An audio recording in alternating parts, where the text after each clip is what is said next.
Earlier today, a voter registration event was interrupted by protesters. Find out students' reactions. The League of Women Voters had a roundtable to bring awareness to upcoming elections.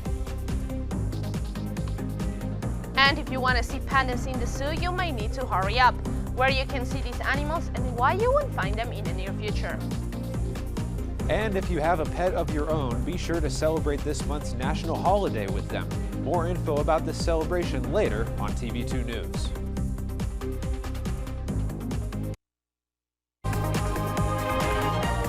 This is TV2 News.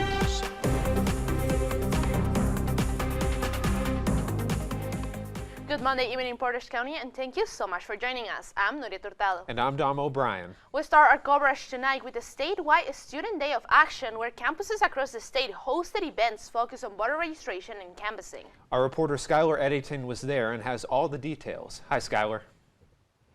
That's right, guys. I was at the voter registration event when a group of protesters unrelated to voting flooded the K.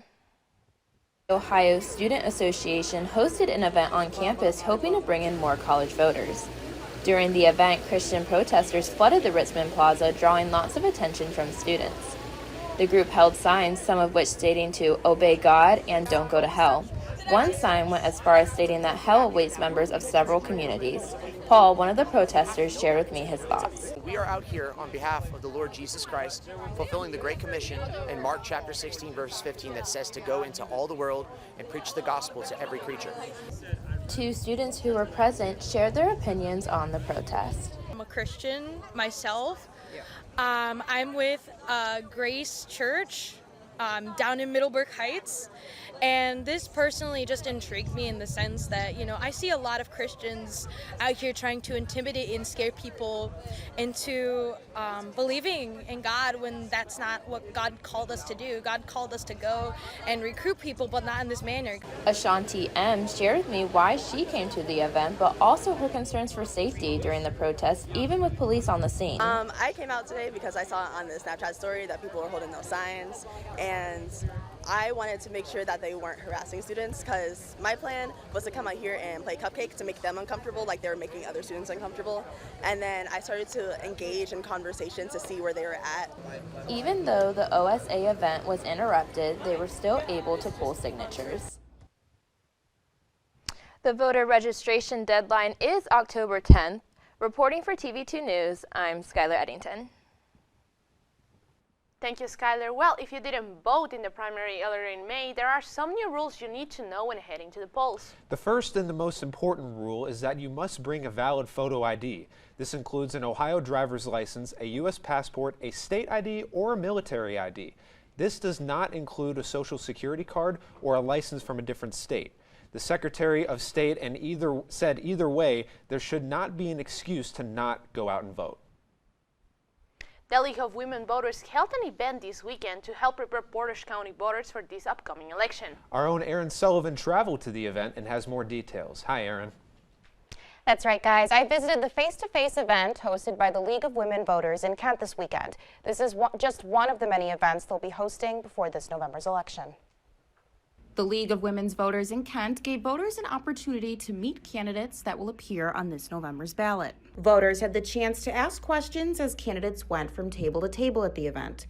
Countywide issues and this year's Board of Education election were the main topics of the event. 3 issues that will appear on the Portage County ballots were Issue 29, the Portage Development Disability Levy, Issue 30, the Replacement Levy for the Mental Health and Recovery Board, and Issue 31, an additional levy for the Portage Park District. One of the League's calls is voter education, and we're very committed to that. And before each election, we offer this time for community members to speak face-to-face with candidates and community representatives speaking on issues. Voters were also given the opportunity to update their registration before this year's deadline. October 10th is the last day to register for this November's election, and if you want to do that, you can mail your registration to the Portage County Board of Elections office right here in Ravenna, or visit a public library, or do it online. And students wanting to learn more about what will be on this November's ballot can visit vote411.org. For TV2 News, I'm Erin Sullivan.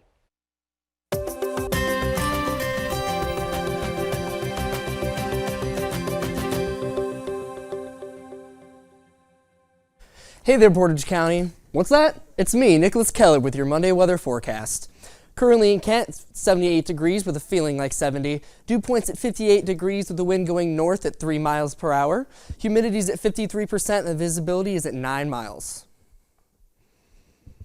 8 p.m. tonight, it's going to be 68 degrees with clear skies. Midnight, it's going to be 61 degrees with clear skies. And 8 a.m. tomorrow morning, we're going to have 58 degrees with mostly sunny skies. Tomorrow, we're going to have 83 degrees with the wind going east-southeast at 3 miles per hour with sunny skies, and the sunset will be at 7:04 p.m.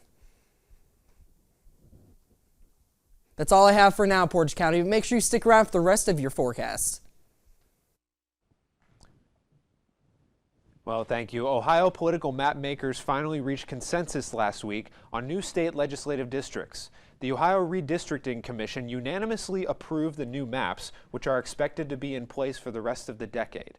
Barring legal challenges, the Commission's vote comes as activists pursue redistricting reform for the next year's ballot that would remove politicians from the process.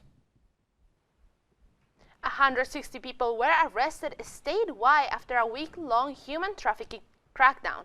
The initiative, known as Operation Buyer's Remorse, took place from September 25 to the 30th, and it was seeking to arrest those trying to buy sex and identify survivors of human trafficking. Attorney General Dave Yost said the 160 people arrested come from different backgrounds, including a 17-year-old and an 84-year-old. And Mapleton High School is currently mourning the tragic death of their high school student, Bree McCain. School officials said she had a medical emergency during homecoming events prior to Friday night's football game. She was then taken from the field to the hospital where she passed away. The game was suspended at halftime when students and staff had found out, and the homecoming dance has been canceled. Thoughts and prayers are with the family. The civil fraud trial against former President Donald Trump started today. What is happening inside the courtroom? And a last-minute agreement avoided yet another government shutdown. We'll have more on this story later on. Welcome back. Congress averted another shutdown just a couple hours before the deadline, giving themselves 45 days to finalize a plan. Yes, and our correspondent Tyler Schloser has more on this and other national government headlines. Hi, Tyler. Hi guys, starting off we have news of this weekend's brush with the government shutdown. The shutdown was avoided Saturday night after Congress managed to pass a 45-day emergency funding extension to the budget. The struggle came from some extremist Republican officials making larger than normal demands in an attempt to force the government shutdown, much to Democrat congressmen's disdain. The emergency compromise, headed by the Speaker of the House, Kevin McCarthy, may lead to his removal due to the bipartisan politics involved.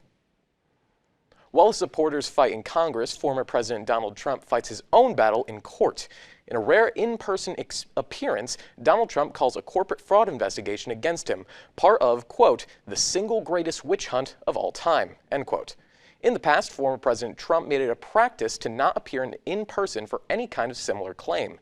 His campaign team began using the event as a fundraising opportunity immediately after its conclusion. The crime is against me, because we have a corrupt district attorney, but we have a corrupt attorney general, and it all comes down from the DOJ. This has to do with election interference, plain and simple. They're trying to damage me so that I don't do as well as I'm doing in the election. After the death of Democratic Senator Dianne Feinstein, California Governor Gavin Newsom was under heavy pressure during his nomination of a temporary replacement due to the razor-thin Democratic majority in Congress following her death, as well as his past promise to make his next senatorial nomination a black woman. He fulfilled this promise yesterday by pledging to appoint former Labor leader LaFonza Butler as Feinstein's replacement. And that concludes tonight's government news. From KSU's TV2 News, this is Tyler Schlosser, signing off. Well, thank you, Tyler. The Border Patrol has apprehended more than 200,000 migrants crossing the border from Mexico to the U.S. That's up from 181,000 the previous month, according to Homeland Security officials. This marks the largest number of border arrests this year. This new surge of migrants is straining federal resources and the cities trying to house them. Those concerns are likely to be a topic during the annual U.S.-Mexico security talks this week. Keeping up with Mexico, 10 people dead and 60 injured after the roof of a church collapsed in northern Mexico. Preliminary reports say that at least 100 people were inside the church in Ciudad de Madero when the incident happened, and at least 30 people were trapped in the rubble. The National Guard, State Guard, Civil Protection, and the Red Cross were assisting in the rescue operation, and Bishop Jose Armando Alvarez asked everyone to pray for the survivors. Now going to Europe, 13 people dead and 4 injured after the deadliest nightclub fire in Spain. The club located in Theater Avenue in Murcia caught on fire early on Sunday, and the cause is still unknown. At the time of the incident, emergency services were dispatched, with local firefighters calling in helicopter help to tackle the fire. This fire in Murcia marks the deadliest nightclub fire in Spain in 33 years after a blaze in 1990 at a nightclub in northeastern Zaragoza left 43 dead. The European Union's foreign policy chief and top diplomats visited Kyiv on Monday. Joseph Borrell visited the city to dismiss concerns about political tension in the bloc over its long-term support for Ukraine's fight against Russia. Borrell said the informal meeting showed the European Union's clear commitment to Ukraine in its 19-month-long war. The gathering was the first time EU foreign ministers have met outside the bloc and in a war zone.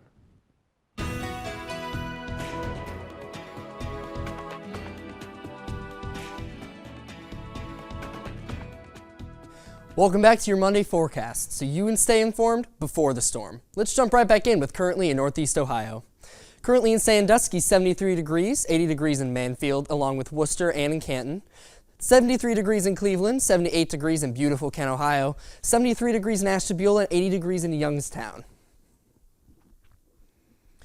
Right now, statewide, we have 80 degrees in Akron, 80 degrees in Steubenville, along with 82 degrees in Athens, 84 in Columbus, 84 in Lima, 85 in Gayton, and 83 in Cincinnati. Now for our 7-day forecast.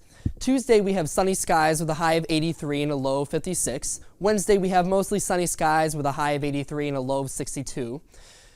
Thursday, we're going to have a high of 73 with a low of 60 with cloudy skies. Friday, we're going to have some showers with a high of 65, low of 47, so we're cooling down a little bit, getting into that more cooler fall temperatures. Saturday, we're going to have more showers with a high of 54 and a low of 43. Sunday, we're going to have AM showers with a high of 51 and a low of 41. And Monday, we're going to have AM showers with a high of 52 and a low of 40. Unfortunately, that's all I have for today, but I'll be back next Monday. Stay groovy, Portage County. Back to you guys at the desk. Well, thank you so much. Now our focus is shifting on mental health in regards to first responders. CNN's Mara McJilton has more information on how they feel. Working in emergency services isn't an easy job, even for a 911 dispatcher who might be on the phone talking someone through performing CPR or a violent domestic dispute. You never know what phone call you're going to get. And many times, those telecommunicators don't know the outcome of that situation. It's traumatic calls like that Kaylee Green says sticks with you. She's worked in the New Hanover County 911 Center as a telecommunicator for 8 years now, and she says the job started to take a toll on her. I was extremely burnt out, and it was starting to affect my physical health and my family. But finding programs, finding other people, like-minded individuals, and being part of something bigger has made me fall in love with the job again.